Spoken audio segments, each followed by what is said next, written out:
कि आप लोगों को मालूम होगा कि पिछली बार यानी कि लगभग 27 सितंबर तक विक्रम लैंडर की ओर से धरती तक इसरो की हेड ऑफिस में सिग्नल आना शुरू हो गया था। जैसा कि आप लोगों को मालूम होगा कि विक्रम लैंडर में एआई सिस्टम यानी आर्टिफिशियल इंटेलिजेंस सिस्टम लगाया गया है, जिससे कि अगर पृथ्वी से सिग्नल ना भी भेजा जाए तो वह अपने आप ऑटोमेटिक चांद पर एक्सपेरिमेंट को कर सकता है और प्रज्ञान रोवर को भी कंट्रोल कर सकता है।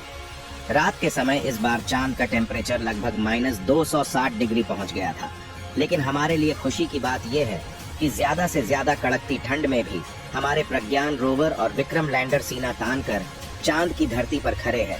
अमेरिका को तो यकीन ही नहीं हो रहा था कि भारत के द्वारा चंद्रयान 3 को चांद पर भेजा गया है। इसलिए चांद की ऑर्बिट में घूम रहे अमेरिकी स्पेसक्राफ्ट द्वारा चांद के दक्षिणी ध्रुव की एक फोटो वीडियो के साथ कैप्चर किया गया। भारत का विक्रम लैंडर और प्रज्ञान रोवर सीना ताने खड़ा था, जो अमेरिका के वैज्ञानिकों को साफ साफ दिखाई दिया, क्योंकि अमेरिका को यकीन नहीं हो रहा था।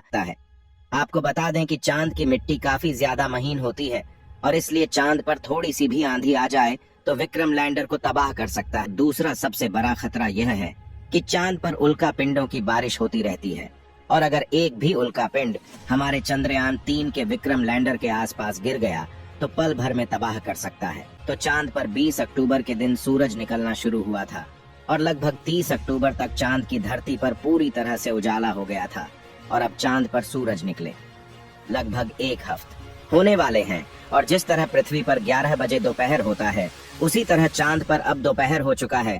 प्रज्ञान रोवर से संपर्क नहीं हो पा रहा है, फिर भी विक्रम लैंडर से सिग्नल आना शुरू हो गया है। आपको जानकर खुशी होगा कि 20 अक्टूबर के दिन चांद की धरती पर सुबह होना शुरू हो गया था और मिशन की सफलता के बाद अब इसे लेकर एक अहम जानकारी सामने आ रही है। टाइम्स ऑफ इंडिया की खबर के मुताबिक चंद्रयान 3 के प्रोपल्शन मॉड्यूल में न्यूक्लियर एनर्जी का इस्तेमाल किया गया था। प्रोपल्शन मॉड्यूल चंद्रयान से अलग हुआ। शुरुआत में इसकी लाइफ 3 से 6 महीने बताई गई। अब कहा जा रहा है कि न्यूक्लियर एनर्जी की मदद से यह अगले 2 से 3 सालों तक काम करता रहेगा।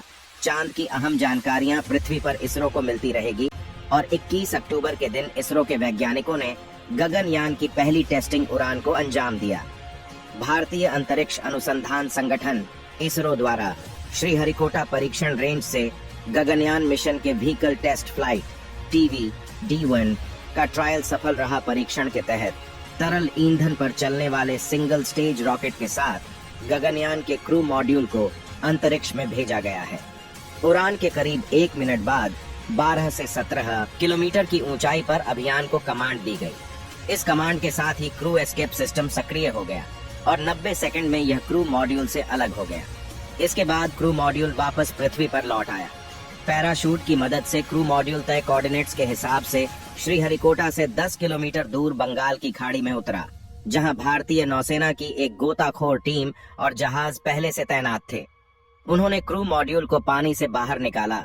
लॉन्च से लेकर क्रू मॉड्यूल के बंगाल की खाड़ी में उतरने तक करीब 9 मिनट का समय लगा।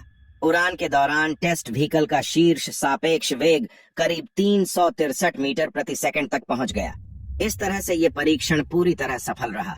इससे पहले शनिवार को सुबह तकनीकी दिक्कत के बाद कई बार लॉन्चिंग का समय बदला गया। गगनयान मिशन के टेस्ट परीक्षण को देखने के लिए बड़ी संख्या में बच्चे पहुंचे थे।